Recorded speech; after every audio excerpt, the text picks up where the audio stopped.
Hello again, welcome back. We'll talk now with Sébastien Foucault, who's an actor, director also. He also does research. Again, this meeting is quite open. You can ask questions anytime, just raise your hand. And I think we'll start.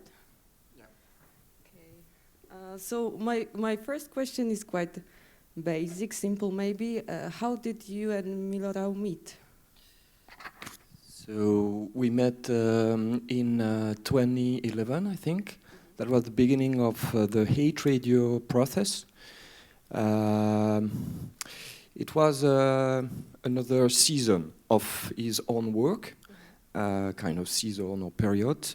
Called Reenactment. Before it did Last Days of Ceausescu, so it was really based on the trial, and he reenacted with really famous, I don't know, but quite famous Romanian actors, and he was not so convinced about it. It was a good job, but it was not so convinced, so he wanted really to do something about reenactment, continue on that way.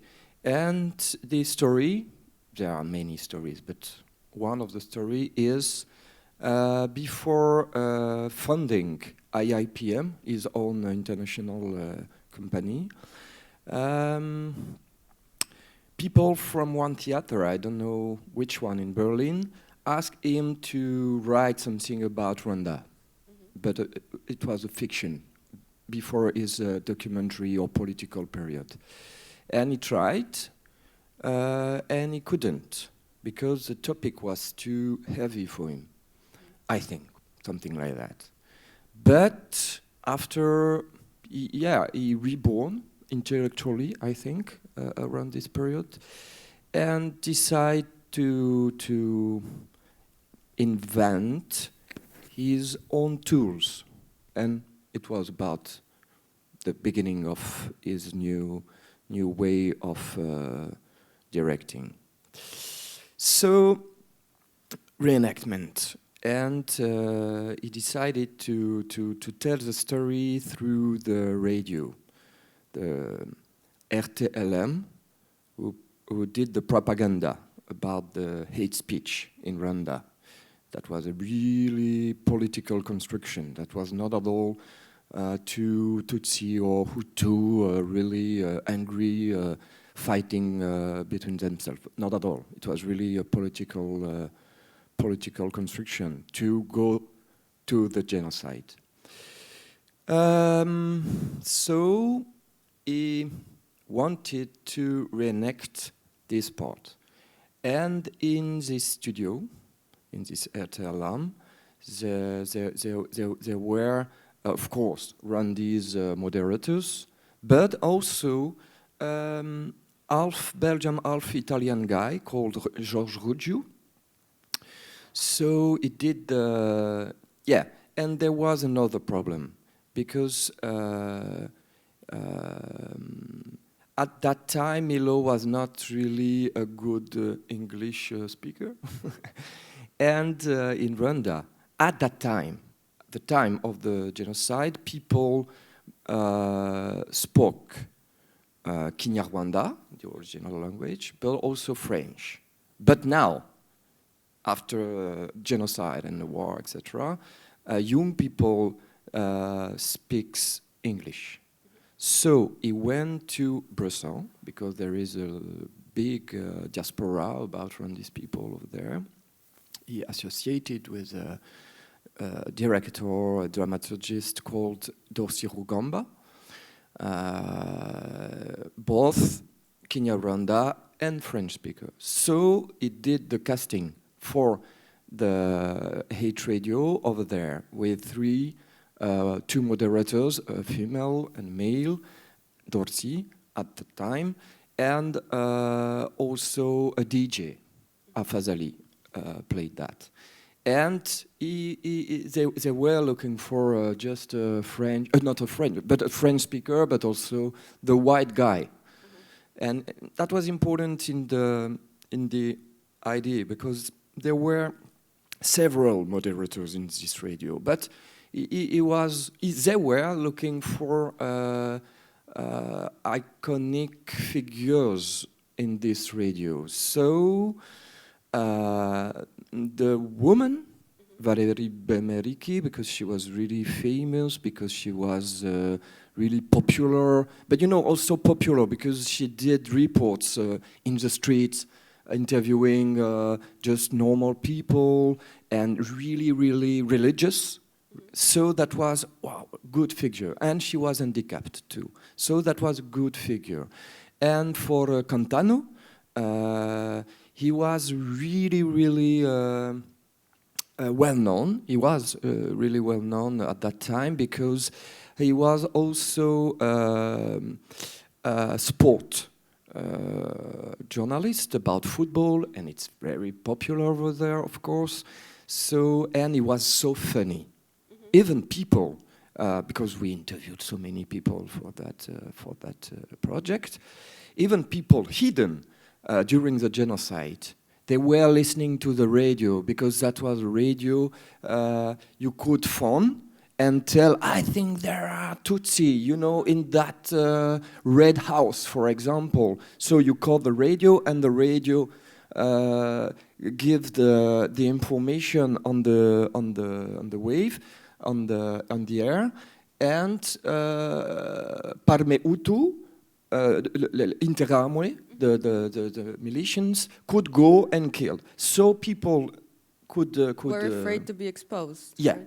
So they knew, of course, the character, but also his voice, and they told us sometimes we were laughing, hidden, frightened, but laughing about his really famous humor. And why the white guy? Because that was the trace of the colonialization, Rwanda was colonized by German people, and after by Belgian people. And that's so important, because at that time they decided to divide the population, and it was kind of social division, but it was not based on the biologic thing. Yeah. But at that time, German people, Italian people, French people wanted to classify people. So they decided you have to be or a Tutsi or a Hutu or Twa. That's the origin. And after they used such ID cards to make division between people. That's a tool to divide people and to yeah. So this guy Georges Roudiou was kind of figure, because it was quite Belgian and wide caution about the ideology. That's why we decided to compose this team. So for Raua Hate Radio. So go to the question and to the answer. They did a casting in Brussels, because all the Rwandese people lived in Belgium. So I presented myself. But before I did some documentary work, I read the proposal. I thought, wow, what a great adventure. But I was working with another directress, documentarian one. I couldn't, but I went to meet them in the Goethe Institute in Brussels, and I can remember, because that was not kind of casting, that was just kind of meeting, just a talking, and I told them, oh, I'm sorry, I can participate the project, but I think it's really important, not really important, but so interesting. So I wanted to come and talk, maybe for later. And we talked. I did 2 little scenes, but like that. And after two hours, we became kind of friends. And they fought for me to participate into the project because my approach fit quite well with them, theirs, and that's the beginning. The character you play in Hate Radio is quite, I think, difficult and full with hatred. And I wanted to ask you, how do you deal with playing such characters, with all the emotion, the trauma that you see, read about when you do the research? How do you deal with this? It's quite easy because it's a character. Finally, you know, you're not the good guy or the bad guy. Never. You are involved in situations and you reveal something about you, about your deepness. So this guy, Georges Rodieu, because that's my way of answering your question. It's not just to talk. It's because, firstly, I couldn't watch anything about him, but I could hear, because there was a big trial with the IITPR, and it was about the media case, about media speech, and I could read his own report in the radio and hear some of them. It was the trial about his involvement in this hate propaganda, right? Yeah, in Rwanda. Yeah. And I could hear, okay, he's quite of aggressive man, really, you know, an old-fashioned way of speaking on the radio, but really involved, really aggressive, really nervous. So my first step was to imitate him, and I can do such a thing. But it was not convincing. And with Milo, we thought, okay, you don't have to imitate his own accentuation, but you have to find in yourself a territory you can join him. Okay, so I'm kind of nervous guy. I'm kind of a violent guy, but not on my purpose, but I know I can express such a thing. So, yeah, that was the first part. It's just about body involvement. So you use what you have already in you, right? Your own absolutely. Emotions, character. Yeah, that was the first part. And after I did a research about him, about his own biography. So I met, for example, his defensor. We talked about him. I read so many things. I tried to do kind of report on him. I wrote a report, and that was my way of building my own character. Why? Because I discovered this man, Georges Rodieu, didn't know anything about Rwanda before 93. The genocide began 6 April of 94. So why? Why he was involved after? Because in Liège, in my own city, he met neighbors, because just to help them, because a problem with the water. And they became friends. And these people were just students in Liège. And they were just the children of political people, political people in Rwanda, the really right, really extremist side. But he didn't know that at the beginning because he didn't know anything about Rwanda. So, becoming friends, he learned the story about Rwanda through the eyes of extremist people.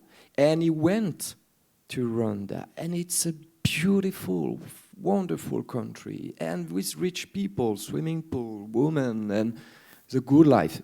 And Liège is kind of great town, and not boring at all, but his own life was kind of boring life.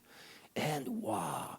So after 3 or 4 travels over there, they asked him to join them, maybe for the radio, because and he wanted to stay in Rwanda. That was, he told all his family and all his friends, I changed my life, I go, as usual, when you leave your own country to migration, or because you are just so poor, or because of war, but also sometimes about your life. You want to change something.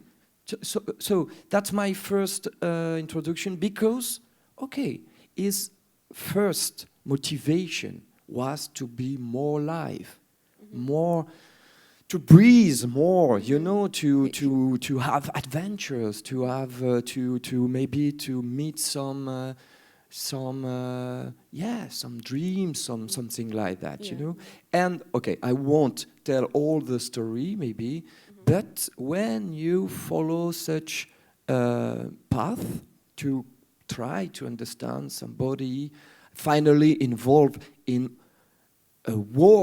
one of the worst crime in the universe, to participate, to collaborate, a genocide, it's really heavy. But that doesn't begin like that. Yeah, so it wasn't like an abstract evil, he was just like normal guy, quite normal, let's say.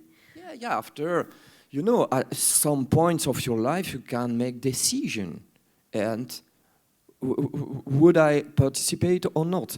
But, it was in a war context also, and at one moment, in a war context, you have to decide, or you stay, or you leave, or you choose this side, or you choose this other side. Normally you have to decide, and if you don't, you are just the other. And in such a context, after involving to have a secret, to know people, if you choose to leave or to make another decision, you become an enemy. But he didn't do such a choice because he was enjoying. It was, and even in the trial, he testified such a thing. That was the best part of my life. Okay, so maybe we'll go back a little to talk about working with Milorau, because I wanted to ask you, how do you develop the role, the character? Is it like already given, written, imagined by Milorau, or do you develop it together? No, it's not. Milo, he explained that on this morning.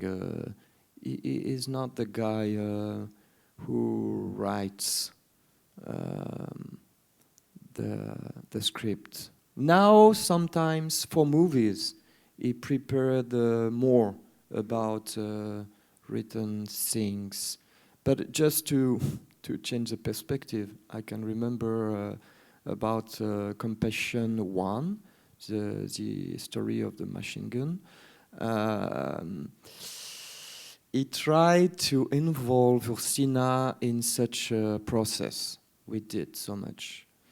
And he told her, we have to go to Turkey, I think, at this moment, because of Aylan, the young boy on the beach, died boy.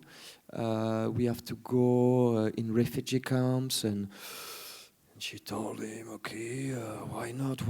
But it's not my way of dealing with roles about being involving in stories.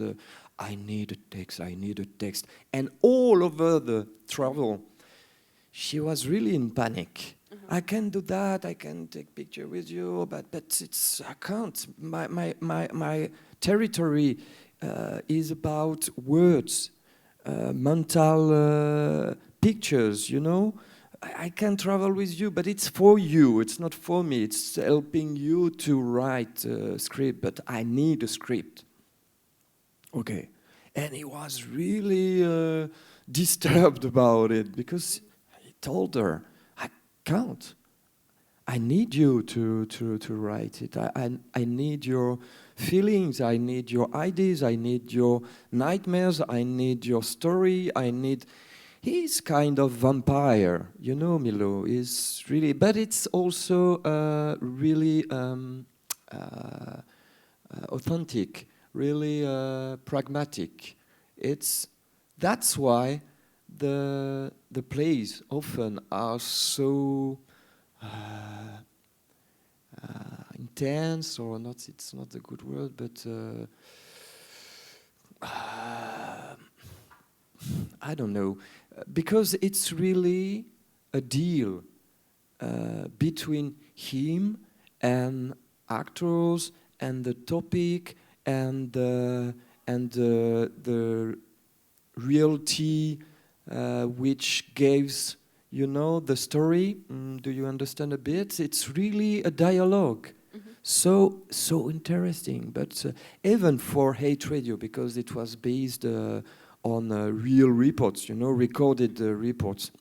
90% of the play are just based on real reports combined with a dramaturgical line for the performance, you know, but it's 90%. And I can remember we were still in Berlin just before to go for 1 week in Austria before to go to Rwanda.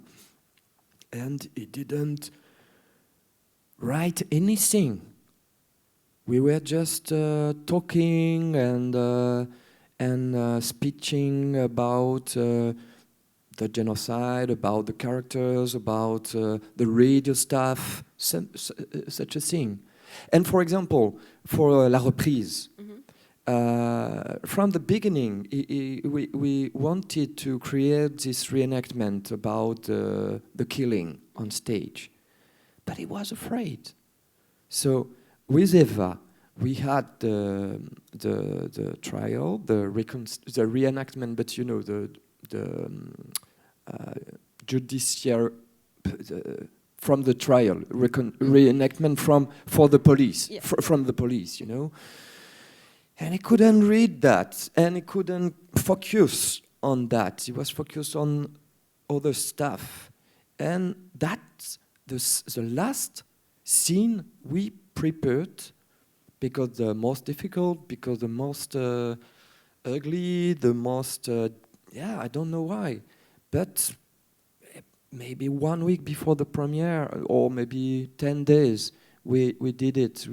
We went through the case, the description, and we have to do that, and make a choreography with the stuntman, and talk, and we did it.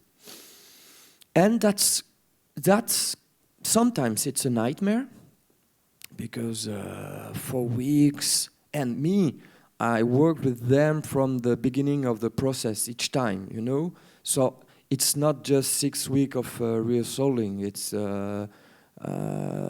maybe 1 year before, and sometimes we meet, and sometimes we do researches, and sometimes you phone or you meet people by your own, interviewing them, but the topic changed after, so you have to tell them, okay, that changed, sorry, you're not involved in.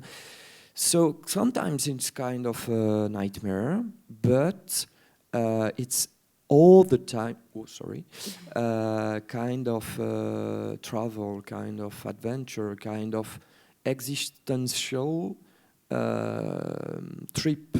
So finally, it's not all the time, because half work we did together didn't achieve. It's correct. And half we did, and good job. So that's the way. That's kind of way. What you described, how you work, it takes a lot of you, like your own nightmares, your own ideas, your own emotions, what you have in you. And does it get exhausting? Do you ever feel like after rehearsals maybe that, I don't know, sometimes, do you sometimes feel that, I don't know, you shared too much, or just, yeah. That's an interesting question, like a performer. Because like a director or researcher or dramaturgist, it's so different. Because you go through, and Milo goes through. And as a performer, you have to repeat it and repeat it. And it's about your background, your emotions, but it's also about just acting, how to be as much real you can through time. So in the beginning, for me, like an actor, I'm really kind of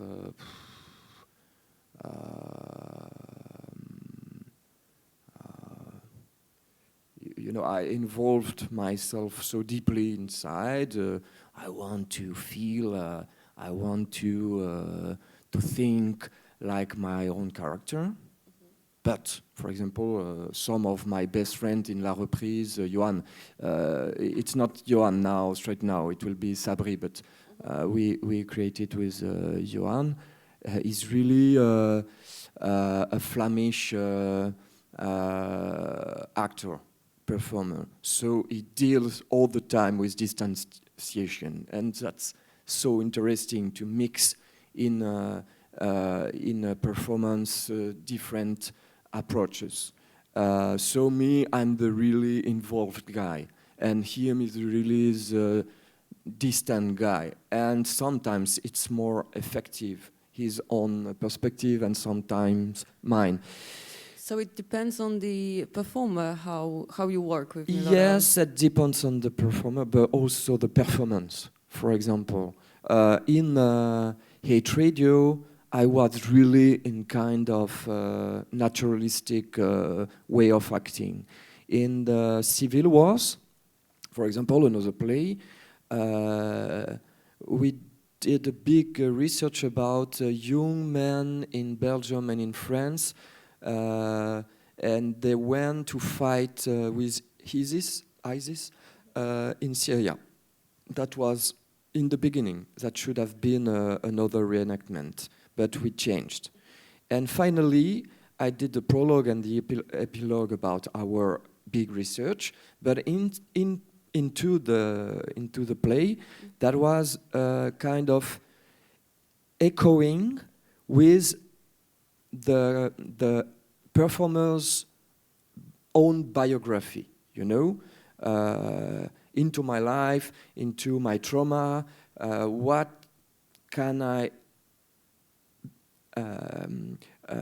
pick up to make echoes with research, with the speeches, with the interview we did, with the emotion, etc.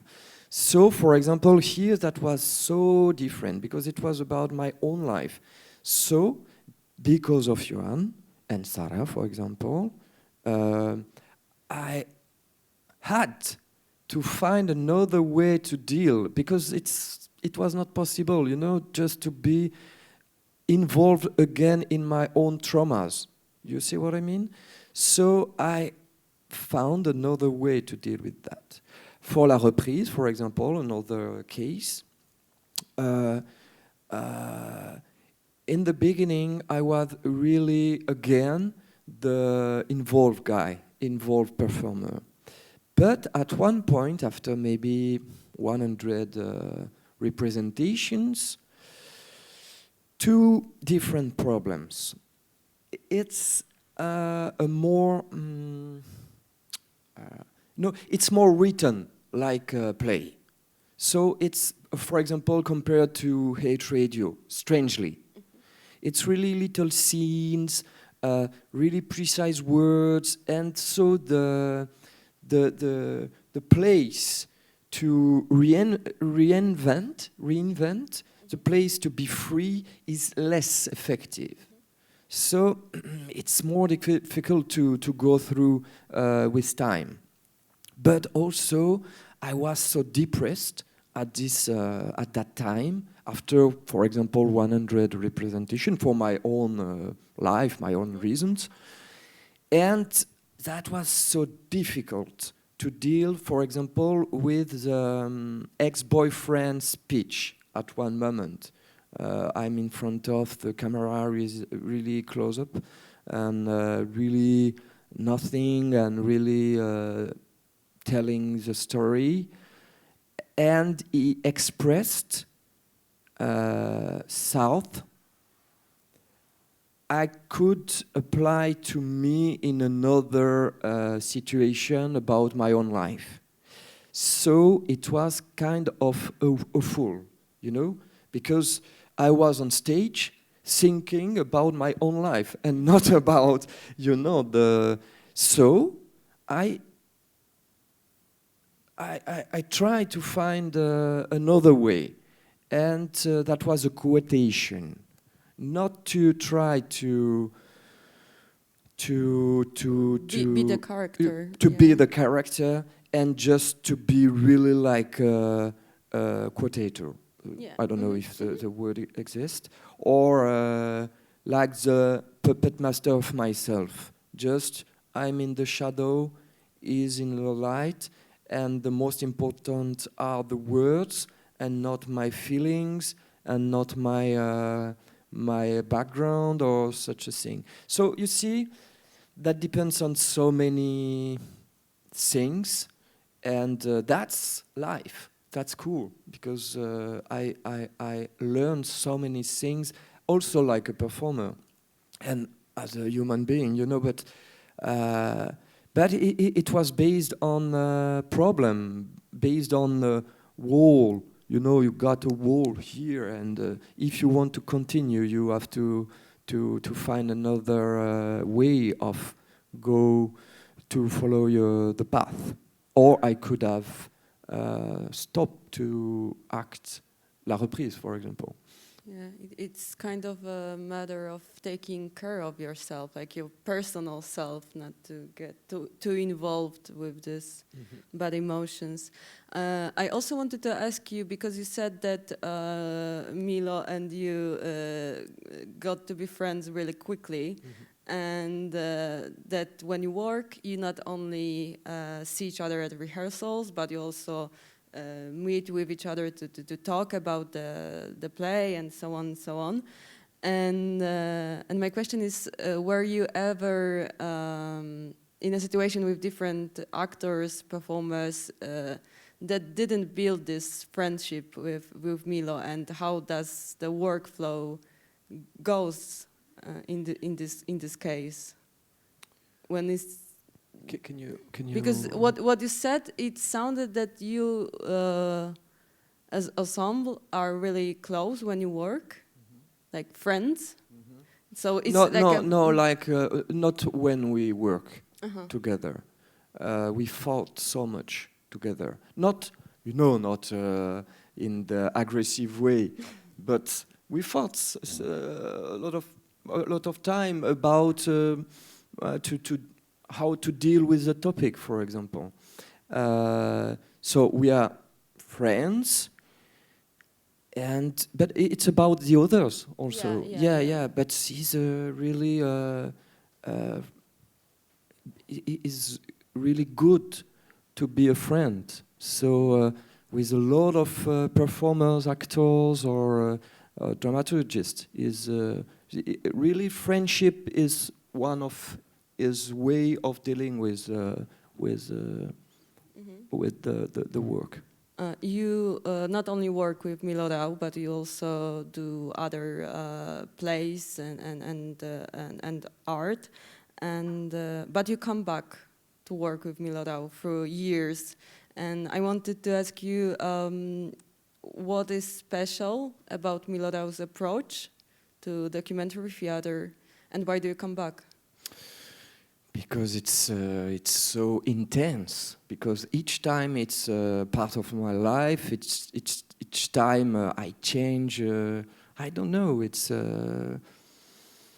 like the best travels in my life I did about art, not about a lot of other things, but about arts. That was the best travel. So that's why I continue.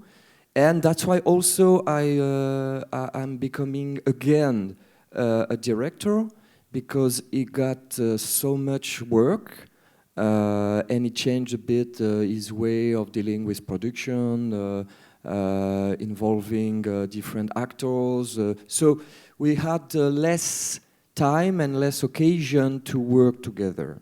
So I found myself, but I want to continue to work such a way, you know. So I decided, okay, I will try, and I did. And finally, I will direct some beautiful plays, and it's about the same territories, because I grew up with him, but it will be different too, because it's interesting, you know. I have to define now what is my own tools and my own perspectives in the works we did together. You know, to find my who I am. And the next production I will do, it's really a meeting between me and my impulsion, my way of dealing with such a topic and etc. But it's a meeting with 3-4 other perspectives. So it's also a dialogue for me to developing my own aesthetic. So maybe a question that should have been the opening. Why did you choose documentary theater? I don't know exactly, but when I was young, my life was my not my life, but my thought or my youth was destroyed by something. It was a family drama. You understand? So I think at that time, after that time, I couldn't understand the word at all. So I think maybe it's just an hypothesis. It's a way for me to discover and try to understand quite better the world around me. So I'm sorry about it, because I should have been an actor for, I don't know, for something really above me, but it's not. I think it's to deal with my own trauma. And how do you do your research when you do the documentary theater, either with Milo or other projects, your own projects? Because you said it's your way of understanding the words. So what tools do you use? Me, I'm really good at interviewing people. I love that, and he's also, of course, he's a master. But because me too, I love people, and I want to meet them. I want to provoke something during the meeting, during the interview. So I got good feelings about it. And yeah, the purpose is to provoke something. That don't often it doesn't happen, okay? But when it happens, you can feel it. So you want to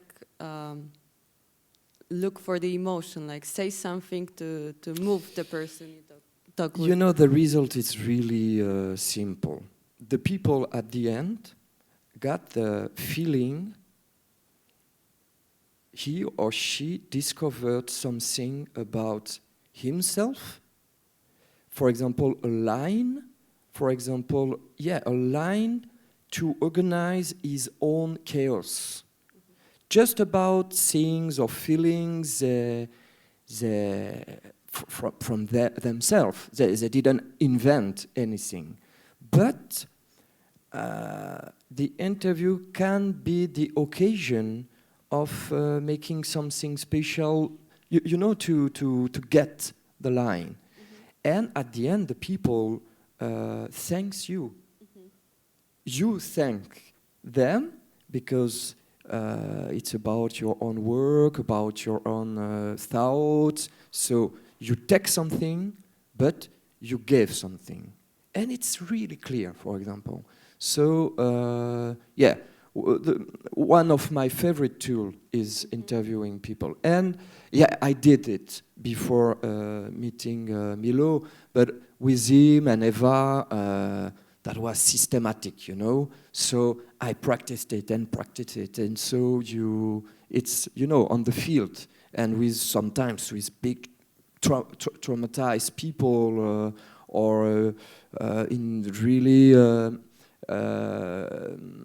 touchy places, for example, in Israel or Palestine, you know, it's not just about the meeting and the people, but it's also about the place where you practice the interview. So, I could say there are so many other tools, and you have to make really good teams to be really well good people with you. You can't do it by your own. I'm not the guy. Before I was, but I'm not the guy with my recorder and doing such a thing alone. And after I'm thinking about it, and you know, you need a good organization to do. It also sounds that it's a lot. I mean, when you interview people and they share their trauma, for example. You need to live with this. I mean, you hear all these bad stories and somehow manage to go on. Is it helpful that, as you said, you do it as a team, like a couple of people, not you on your own? Oh, that depends on the situation. Yes, I think, for example, I did it in Bosnia, just then people from my team told me, okay, there are too many people for such interviews. We are 8. You know, it's not really intimate. And I told them, okay, maybe it will be a problem, but it's a way of focusing for the people. There is an audience, and you don't think in the same way. Yeah. Don't worry. See you later. And so, you know, at that time, it was my dispositive. I don't know if it's the same word. Sometimes it's better to be just with the people because you can reflect your own trauma. You know, trauma. For me, are kind of language. You can use your own trauma, not to use it for having money or I don't know, but to make bridge with people. And sometimes it's difficult to make bridge if there is a big audience with people who can't make such a bridge because of their own life. We can't make bridge with anything. Yeah. That was the answer of your question? Yes, I think yes. This was the question that Dorota already asked Milorau about his opinion, but I also wanted to ask you about your own feelings about that. When you do a documentary theater, do you feel more like an actor or director or an activist? I'm not an activist. Not at all. I'm sorry, I would have loved, but, and maybe it's based on what I told you before, maybe I deal just with my own trauma, but I provoke some experiences for people, so my collaborators, for example, the actors, because, for example, in Raua Hate Radio, what we are reselling for the moment, they are all involved in the topic, you know, close or far. It was about the Bosnian War. So for them, that's a kind of experience, but also for people around we interviewed. So my responsibility or my way is to make kind of symbolic experience with these people.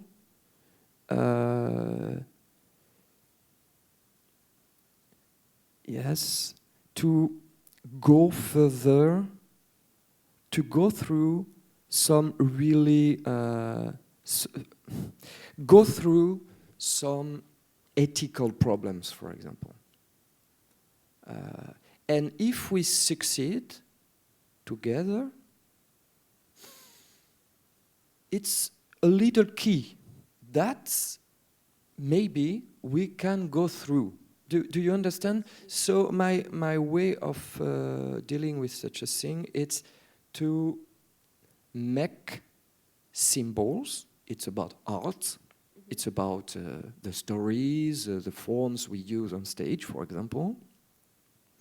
And to make symbolic act with people involved in. And I hope with the audience at one point. Do you understand? That's, for the moment, that's my way of dealing with this. But, you know, each time you go really, for example, I will work 5 years now about Bosnia. Not just about the Bosnian War, but I want to work 5 years on this topic. Of course, at one point, all will be political. And it's so interesting. So I will do acts, and people will think, will tell, it's political, you know? But it's not my purpose. It's because you have to do that, you have to choose, you have to tell, okay, me, I think that. You don't have to think that. You see what I mean? Yeah. But, for example, Milo is really active on, I don't know, for example, Facebook, and he's a director now, and he's not an activist, but an intellectual, you know. So he's really involved in so many topics, so many thoughts, you know, and I respect that, but I can't do that.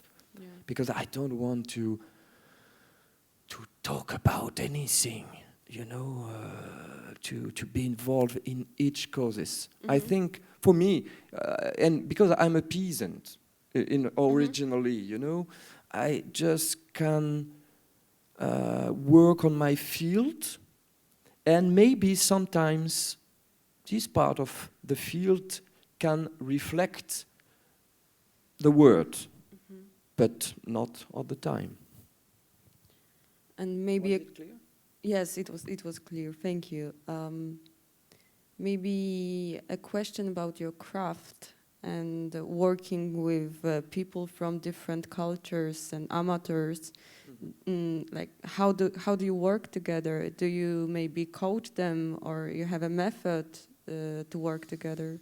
No, there is no method. The method is to put people at ease, you know, and not dealing with very difficult things. If you got an actor, really good actor, you can ask him to do really complicated stuff, and that's good because he needs something special, something to be, you know, involved.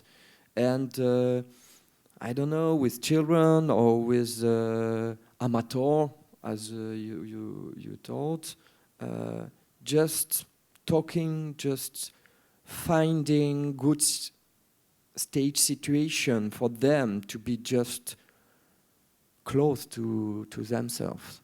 That's the way. And, of course, that's not all the time possible. For example, that was really great with Suzy Coco in La Reprise, because she was an amateur, but also she practiced workshop, you know, amateur workshop.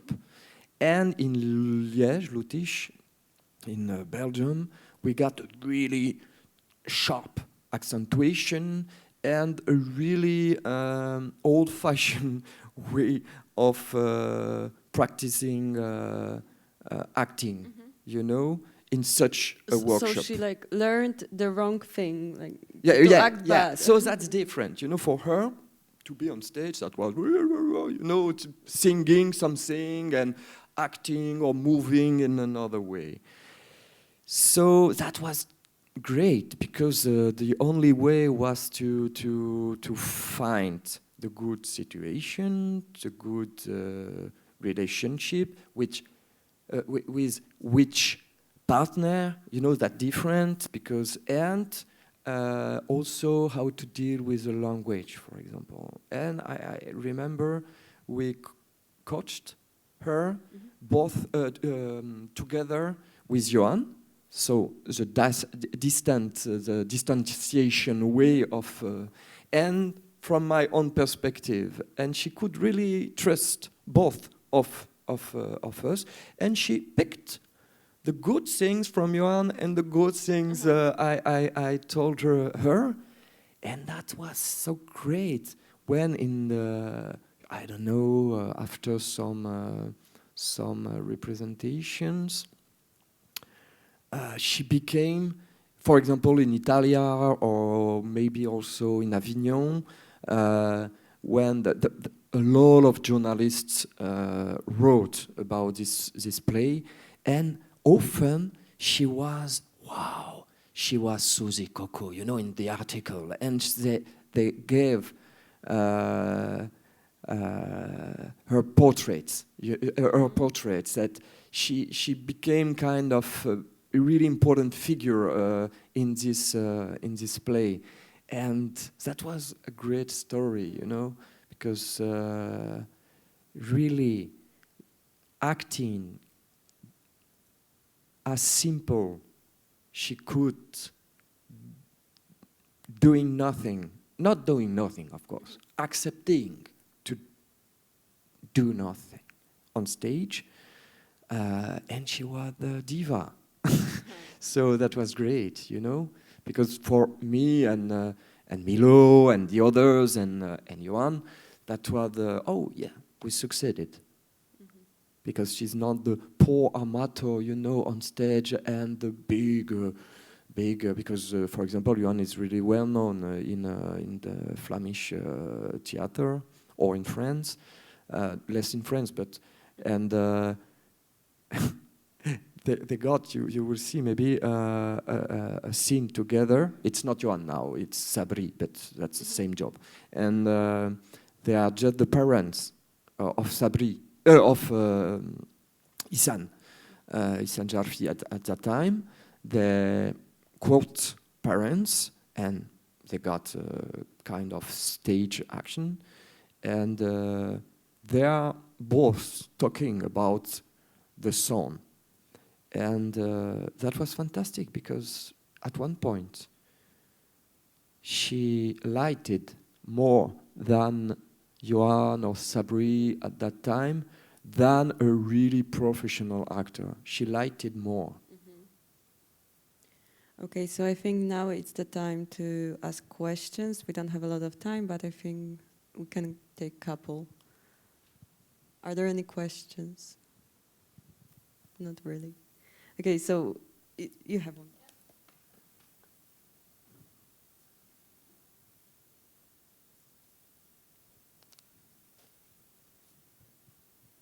Yes, I have a question about Hate Radio and George Ruggiu.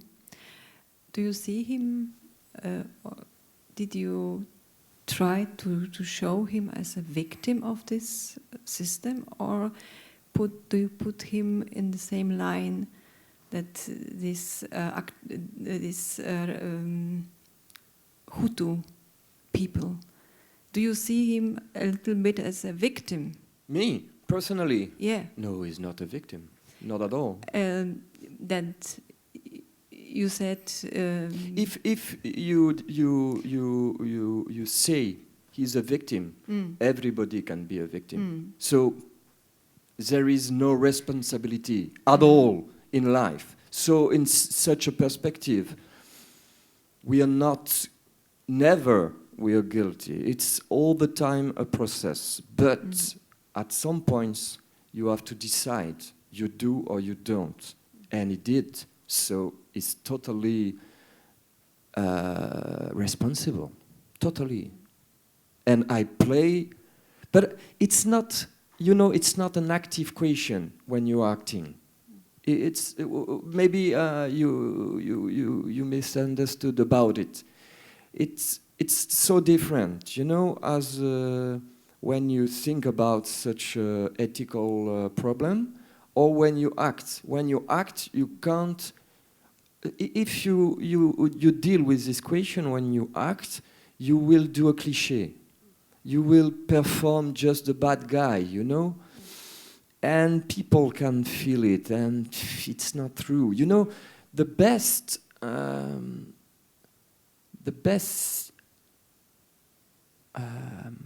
criticism I read about Hate Radio was you can feel watching Hate Radio what you can't feel or discover in an history book. It's just based on atmosphere. It's just based on energy. You can feel they were just involved. They were friends. They were enjoying giving death.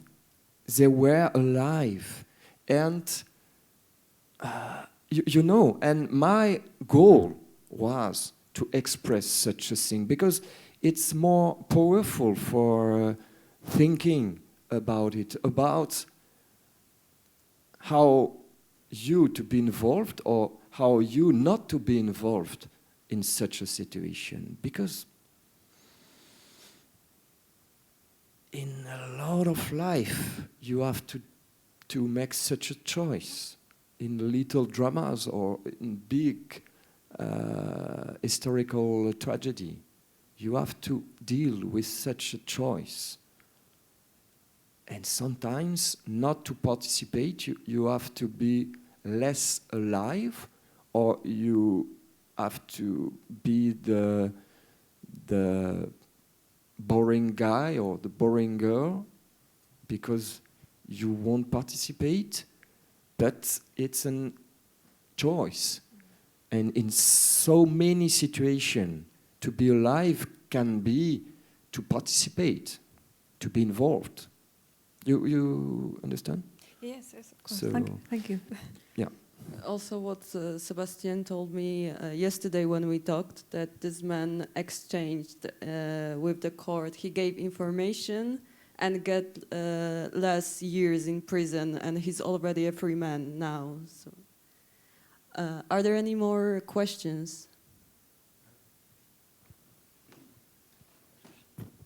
I wish to know, do you have many conflicts during rehearsals with Milo? And what are the reasons for conflicts?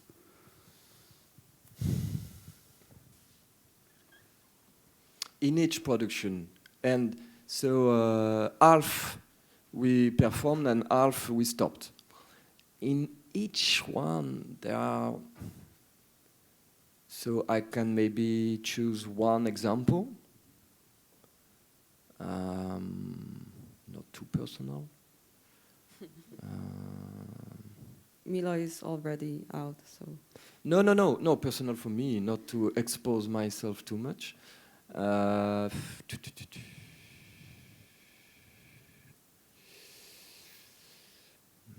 Maybe Hate Radio is simpler.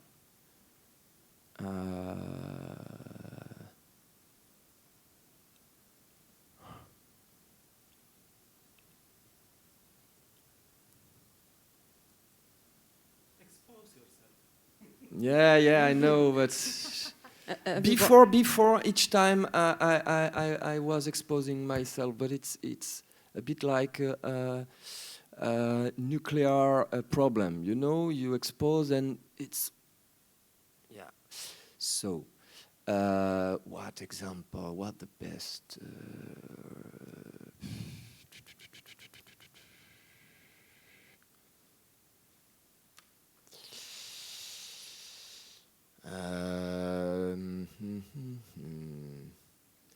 Because I'm really about my my worst example.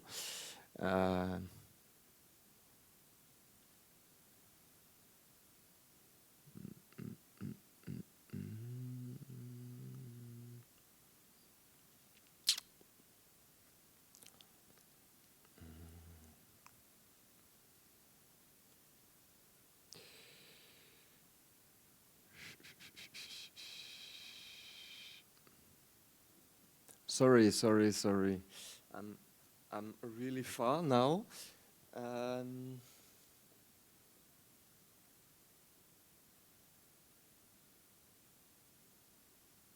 So maybe in general, what are, because that was part of the questions. It's all the time, often about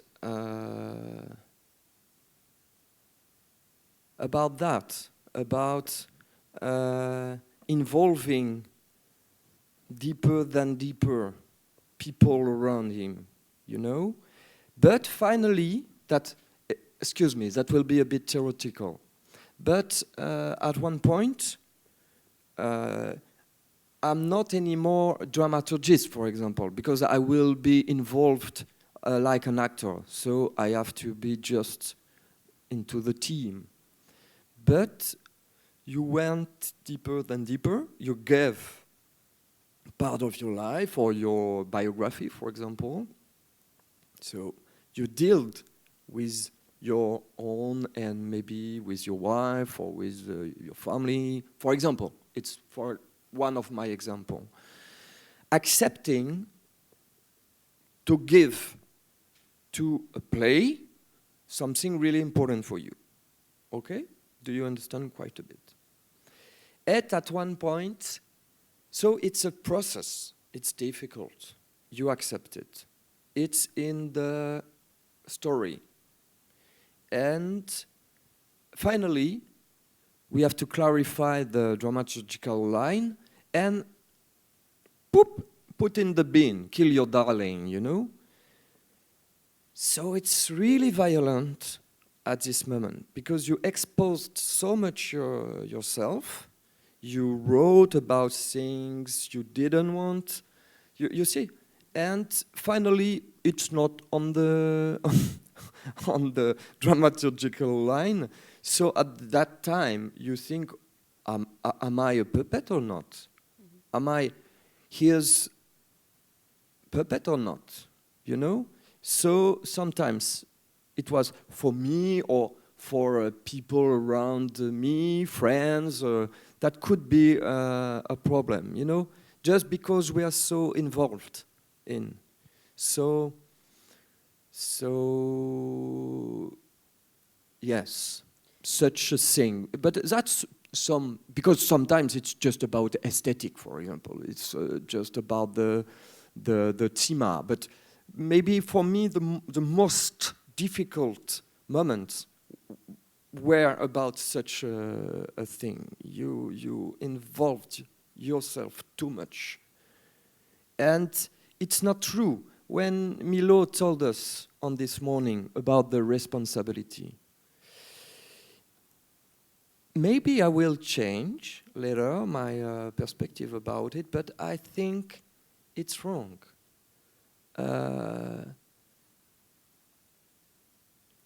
Yes, the director is not finally the big responsible, and it doesn't decide anything. You can stop, and that's the same problem with the ethical problem. But sometimes in such a process, artistic process, when you are so involved, it's difficult to be, involved and with distance, because it's really short process. You work, for me, example, I work 20 hours on 24 hours, So you are tired, you are involved, you are emotional, you are... So, okay, you can say stop or no, but what will happen if you say no? You block the process. You block the other. You block your own thought. So sometimes you say no, but often you say yes. And at one point, you can't go back. And that's another ethical problem. So, yeah, I can understand publicly when Milo say, everybody, we are adults, we are often in such a process, really people, with guts, and we confronted so much with other directors, or, in such a situation. He loves such people, so it's cool, He's not a manipulator, he's not at all such a guy. But it's not true. At one moment, it's difficult to say no. And finally, it's Milo who steps in and closes the process, because as he said, it can't be a never-ending process of rehearsals and so on. It's his decision, right? Absolutely. At one point, that's why with my friends we decided to confront him when he signed before all the time, Hate Radio, for example. But Hate Radio, that was another case. But in the beginning, for example, the Civil Wars was the text Milo Rao. Okay. But, okay, guy, is our life. It's our testimonies. It's sometimes it's not based on interview. It's just me or Sarah written a text and choosing what I want to tell, to organize my own chaos. It's not Milo Rao's text, and we shared the royalties. But never, I would say, it's me writing the text. Not at all, because finally he cut, he pasted, he changed some words, and he put the ensemble and echoing and dramaturgy, and it's so important to put under light your own testimony. So it's also his own text, of course. It's just shared, and we don't do the same things, but it's own also, of course, So I don't know why I'm telling you such a thing, but maybe it was connected with the question. I don't know. It was. Oh, cool. Very good. We're doing good. We have time for one last question, if there is any. Okay. Maybe 2.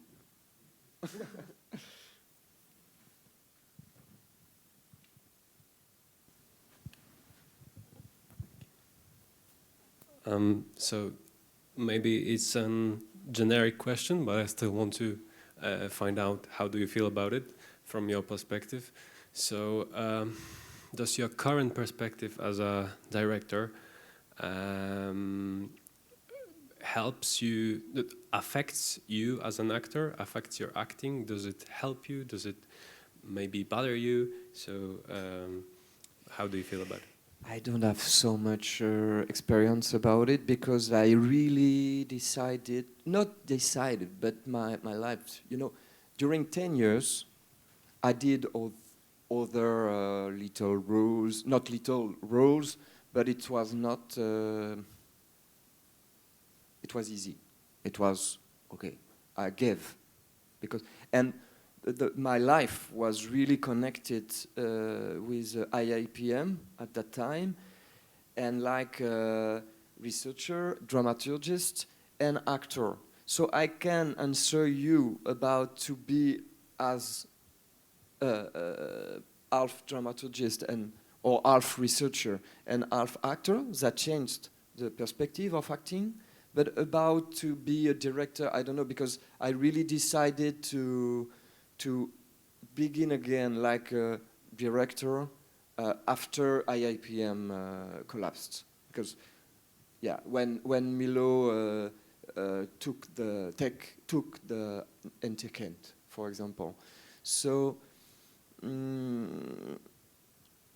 and after I decided, I never acted like an actor. Except for IIPM production like Hate Radio, La Reprise, such a thing. You understand me? Mm-hmm, yeah. So I can't tell you. But maybe after my plans, when I will be again for a new project, for example, or in my own place, I could answer your question. Yes, that was actually the second part of the question. In the upcoming years, so I don't know, 5-10 years, do you see yourself more as a director or as an actor, or do you want to combine it? For the moment, all my I reborn, and I got so many plans, good plans. So for the moment, all are. It's documentary, it's a theater documentary, it's a movie, it's 3 plays, and for the moment I concept it, so probably as a director, but maybe sometimes on stage too, like actor, but not like a big role, but maybe like somebody to I don't know, to episode, to give the balance or to conduct maybe the narrator, because with Milo I did often the narrator, to give the story and after involving like a character, and probably I will use this tool because that can be really interesting, as a director, because you are the director but not hidden in the middle of nowhere, but you are also on stage, so your responsibility is here, and the audience can feel it. Because often that was strange, but often when people didn't know anything about Milo, sometimes because of this role about being the narrator, they thought Milo Rao was me. So they, and because I was kind of mirror on stage, and that's so maybe I will use such a tool like a director, but to be for the moment to involve yourself, for me it's too difficult because I'm really a slow guy, and to be a director and a lot of kind of responsibility with light, with group, with... it can be too much. And for me, it's too much, I'm too slow. Thank you, and good luck with your plans. Anyway. We'll see. Yeah, your plans sound really interesting. So I hope in 5 years or 10 years we'll meet again and talk about Before, because the next that will be in the Kunsten Festival, War Reporter, next year in May, and that's the first piece of this 5 year about Bosnia. So please invite us I feel with invited. really interesting people, you know, Bosnian, Croatian, Belgian people on stage, and so interesting, you know. Probably, I believe it will be interesting and maybe great. Fingers crossed. But for now, I invite you all for tomorrow and Tuesday for the reprise. And we have to end now. Thank you very much for participating. Thank you. Thank you.